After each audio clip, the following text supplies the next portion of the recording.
Hello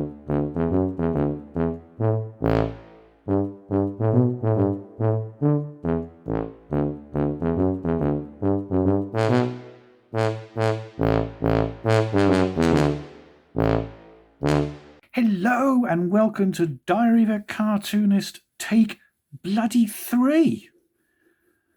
God, been over a mess today. I've been trying to do this cartoon, or I've got a cartoon idea I wanted to give, and that's been put on the back burner because of, well, effectively how my day has gone. And how's my day gone? Well, I'm glad you asked, I'll tell you.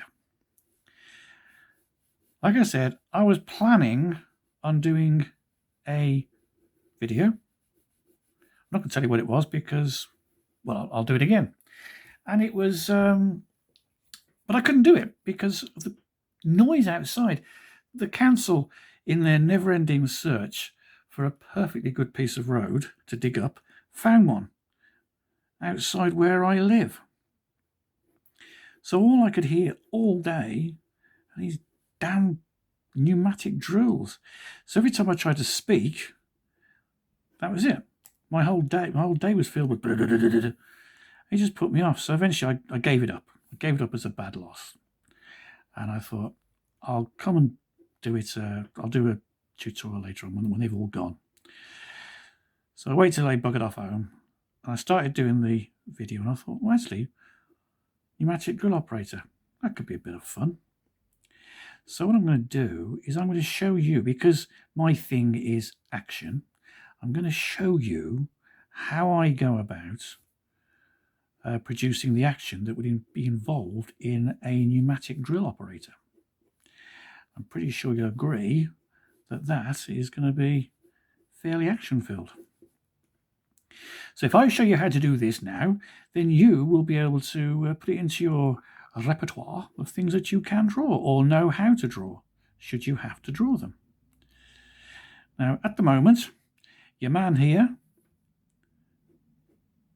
is just, he's not doing much really, is he? He's there. But there's a reason. I'm keeping it very simple indeed, and there's a reason for that, and we'll get to it in a minute or two. I'm going to have him. Yeah, we'll give him. They do seem to be sort of fairly serious, these guys. But we're keeping the facial expression very, very simple. We'll give him some kind of a moustache here.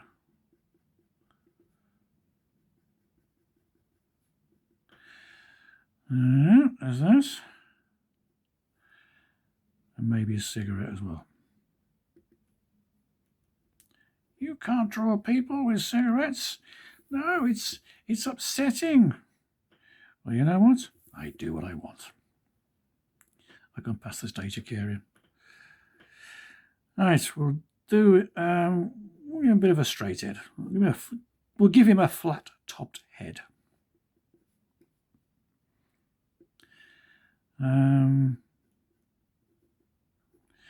In the olden days, they used to wear shirt and ties. These builders, yeah, weird, isn't it? Nowadays, hoodies, I think. Right, so we have the basic shape. I've already been online and got myself a pneumatic drill, and I'm quite surprised at how many different types there are out there. So if you're going to do these things, it's always good to go out there, get yourself or find a photo on Google, do yourself a little sketch just for reference, and then refer to it when you're doing your actual finished picture. Okay, so there's that little bit there, and there was a bit that went down here, and down like so. I shouldn't really sort of take the mickey out of builders, because my old granddad, lovely fella, he was an Irishman. He came over in the I suppose to be late 1920s, I would have thought, looking for work, like a lot of Irishmen did. Now, he was a stonemason, so he was a skilled tradesman, but there was no real work for him. I mean, in those days, if you were Irish, you got what you were given. And he had a great sense of humor, great sense of fun. Always did have. Him, my dad, me together, We had such a laugh. And in those days, back in the 70s, 80s, we had a form of joke which is called the Irish joke, the Irishman joke. This Irish fella comes in the bar, or this Irish fella does this, or Englishman, Irishman, Scotsman. We had a load of those, and people loved them. They were told all over the pubs, and the Irish actually enjoyed them. If anything, well, my memories of it, the Irish actually loved them. But the Irishmen in the jokes didn't really come off as very well. They come over as a bit daft, as a bit thick, shall we say. Didn't quite work out very well for them. But anyway, my granddad loved telling them. And a couple of days ago, I heard this joke. I think it was on TikTok.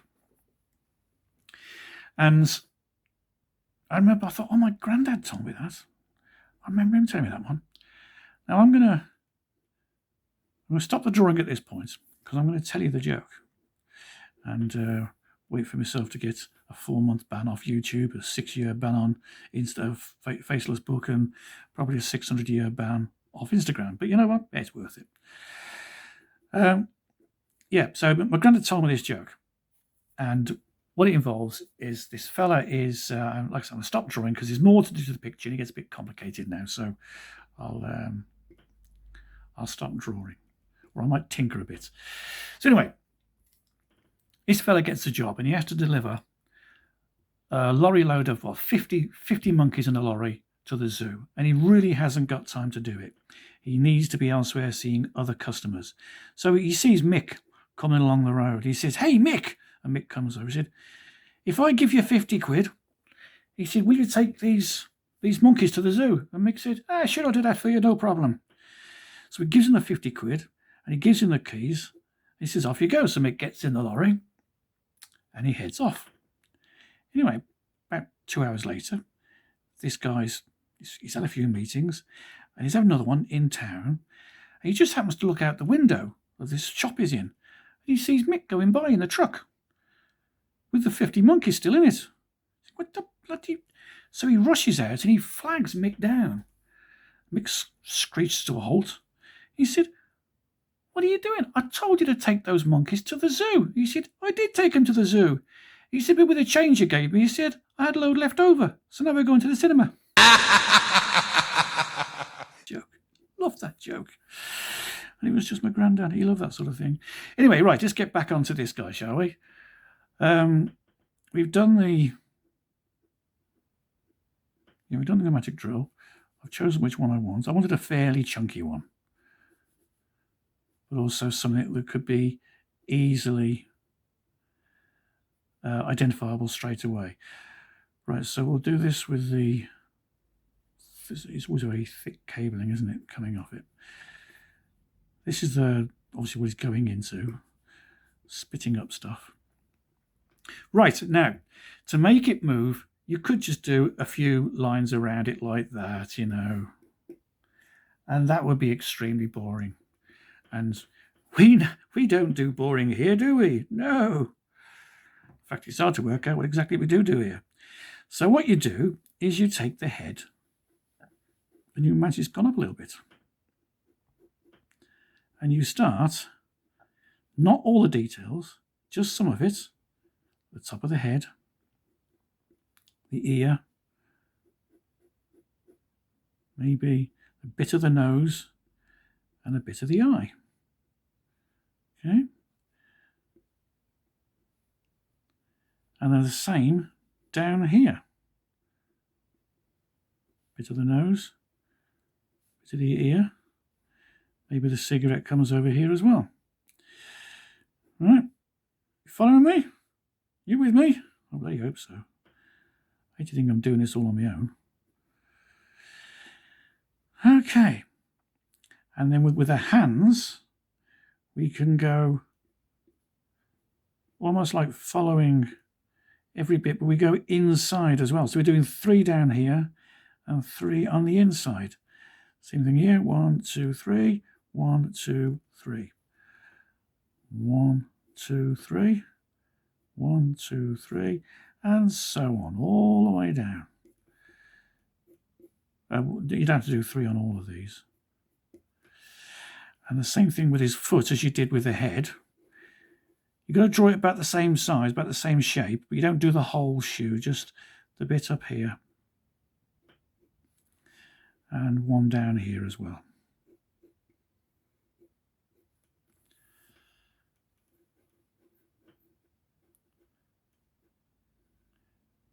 There we go. I learnt this technique reading Asterix the Gaul. If you've never read Asterix the Gaul, I seriously suggest that you go out and you purchase some of the books. It's some of the best cartoon action you will ever see. The guy was an absolute genius. He's no longer with us, sadly. He died, and it is a great pity because he was really, really good. And the shoulders as well, because he's moving there. A little bit of this, a little bit of that. Then what you do is you do this.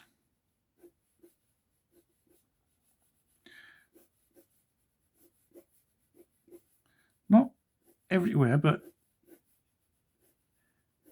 particularly when you've got the three bits and pieces going on. It would be an idea to complete his nose and do that one as well. Bit of a moustache. Bit of a moustache. We'll have some hair flying up around the corner.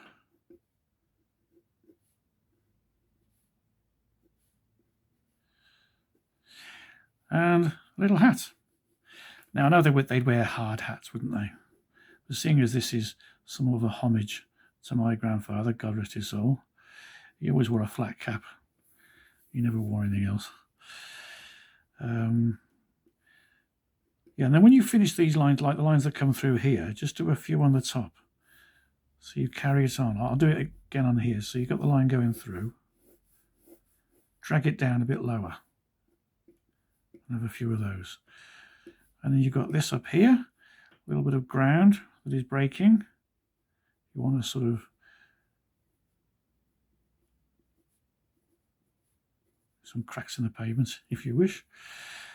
And now you see the arms are a little bit different. You can't sort of, well, you can. If you wanted to, you could do this. Sort of bring it up in the air. So you could actually do it, I suppose, but it can get a bit confusing. A lot of lines. So there we have our fella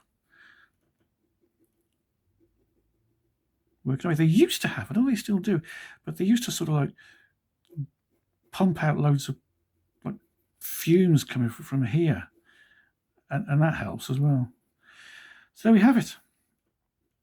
We have our little Irish fella, or it hasn't got to be Irish, it can be anything.